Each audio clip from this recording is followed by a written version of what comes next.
एक United Nations का सर्वे हुआ है और उसमें उन्होंने बताया कि कोई मोर देन 500,000 के करीब ख़वातीन हैं जो कि इस सैलाब में अफेक्ट हुई हैं।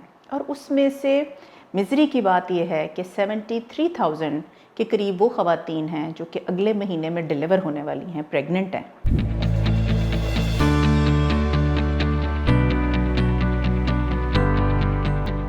अस्सलाम वालेकुम। मेरा नाम डॉक्टर नगीना राशिद है और मैं कंसल्टेंट गायनेकोलॉजिस्ट हूँ। आजकल आप देख रहे हैं कि हमारा पूरा मुल्क जो है वो तबाही के एक धाने पे है, जिसमें कि सबसे ज़्यादा जो डिज़ास्टर है वो फ्लड ने क्रिएट किया है। और उस फ्लड की वजह से जो मोस्ट प्रोबेबल विक्टिम्स हैं वो ख़वातीन और बच्चे हैं।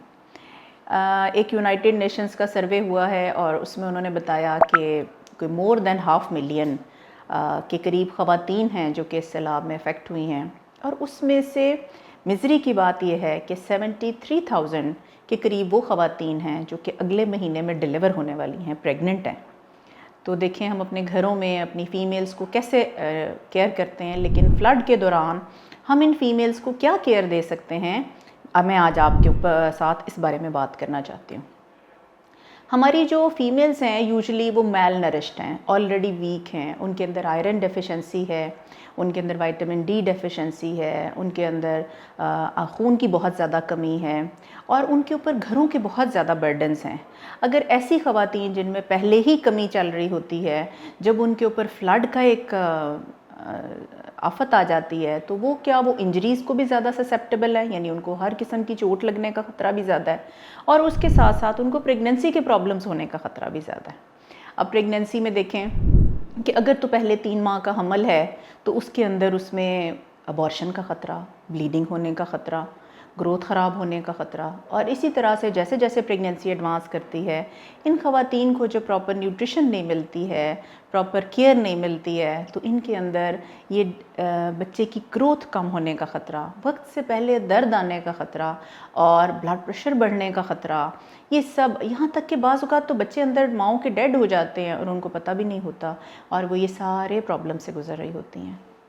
इसमें उनका फ़िज़िकल स्ट्रेस है, इसमें उनका साइकोलॉजिकल स्ट्रेस है और इस सारे स्ट्रेसेस के अंदर वो ये सारी चीज़ें बेयर कर रही होती हैं। अब नीड ऑफ टाइम क्या है? मसाइल तो हमें पता है कि सब जो दुनिया है इस टाइम और हमारे जो स्पेशली इस टाइम पे साउदर्न एरियाज़ हैं वो सारे प्रॉब्लम से गुज़र रहे हैं, लेकिन हम इसको कैसे हेल्प आउट कर सकते हैं? आज की बात आपसे करने की ये है।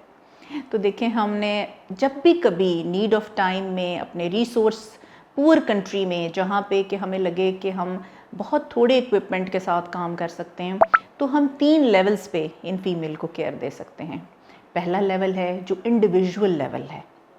अब जैसे कि इंडिविजुअल लेवल पे हम हर बंदे को, जो भी फ्लड का विक्टिम है, हम कहते हैं कि इसको फूड मिले, इसको शेल्टर मिले और इसको पानी मिले। अब क्लीन वाटर उनकी नीड है, शेल्टर उनकी नीड है, फूड उनकी नीड है। इसी तरह से प्रेग्नेंट औरत को भी ये 3 नीड्स तो हैं उसकी, कि ये तीनों चीज़ें उसे मिलें।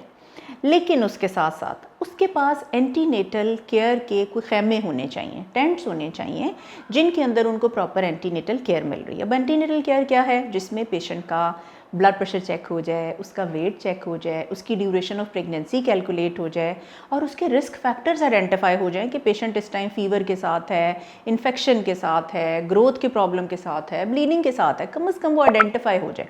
और फिर उसको मेडिकल में जो बेसलाइन केयर है, जिसमें इन्फेक्शन का ट्रीटमेंट है, सिंपल एंटीबायोटिक्स दे सकते हैं, आयरन है, खून की कमी पूरी हो सकती है, विटामिन डी है जिससे कि उसकी इन्फेक्शंस बेहतर हो सकती हैं, कैल्शियम है ताकि उसके बच्चे की ग्रोथ बेहतर हो सकती है। ये सब चीज़ें हम उसको, और उसके लिए छोटे छोटे इक्विपमेंट्स चाहिए, कुछ इतना हमें सामान भी नहीं चाहिए। और ये सारी चीज़ें मिडवाइफरी सर्विस भी दे सकती है कि वहाँ पे हमारे पास मिडवाइफ के क्लिनिक्स हों, मतलब खैमे हों जो कि मिडवाइफ से सब प्रोवाइड करें।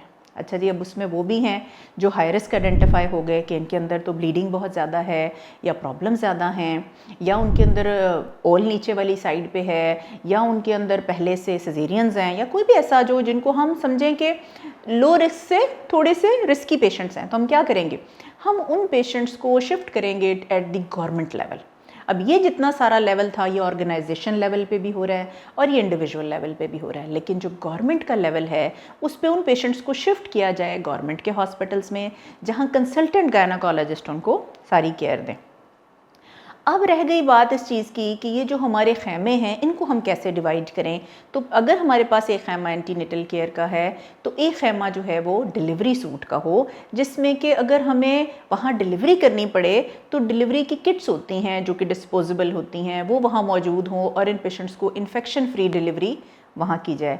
वो हमारी मिडवाइफ भी कर सकती हैं, मेडिकल ऑफिसर्स भी कर सकते हैं और वहाँ पे ये केयर प्रोवाइड होगी। तो जो माँ और बच्चे की मॉर्बिडिटी है, ब्लीडिंग का चांस है या बच्चे की प्रॉब्लम्स हैं, अर्ली न्यूबॉर्न के प्रॉब्लम्स हैं, वो सेटल होंगे। उसके बाद जब हम इसको शिफ्ट करेंगे बच्चे को, तो एक न्यूबॉर्न का खैमा बनाया जाए जिसमें न्यूबॉर्न्स के लिए न्यूबॉर्न्स की डिस्पोजेबल किट्स हों।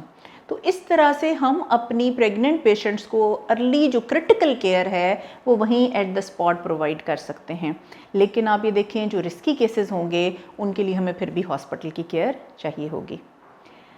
जब कभी भी डिज़ास्टर्स होते हैं, जब कभी भी प्रॉब्लम्स होते हैं, ये कभी भी वन डे में सॉल्व नहीं होते, चंद मंथ्स में सॉल्व नहीं होते, बल्कि इनके लिए सालों चाहिए होते हैं।